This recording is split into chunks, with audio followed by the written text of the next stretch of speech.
Hello, હા બોલ ભાઈ. અરે યાર કંઈ નહીં, બસ આ ફ્રીજમાંથી દૂધ કાઢ્યું છે, ઠંડુ છે, થોડું મૂક્યું છે અને હવે બરાબર મસ્ત ચા પીવાની ઈચ્છા છે. એટલે ચા પીને પછી આપણે પિક્ચર જોવા જઈએ. કયું પિક્ચર જોવું છે? RRR જવું છે કે KGF 2 જોવું છે? મને KGF 2 જોવું છે મને, કારણ કે એના રિવ્યૂ સારા મળ્યા છે. તો આપણે KGF 2 જોવા જઈશું. બોલ, તારું શું વિચાર છે?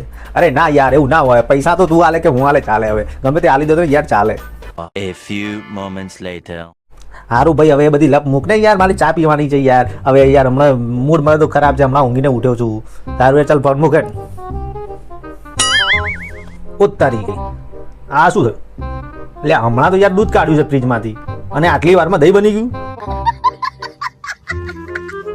અરે યાર, આ કંપની વાળા દૂધ બરાબર સારું નહીં આપતા. તમે શું આશા કરો છો? હવે દૂધમાંથી તો દહીં બધાના ઘરે બની જ જાય, પણ હવે ચા છે નહીં પીસ.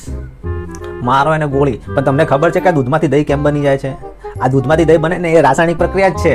આપણે આ પ્રકરણમાં એ રાસાયણિક પ્રક્રિયા જ ભણવાની છે. એટલે એક ઉદાહરણ આપણે તમે યાદ રાખજો કે દૂધમાંથી દહીં બને એ રાસાયણિક પ્રક્રિયાનું ઉદાહરણ છે.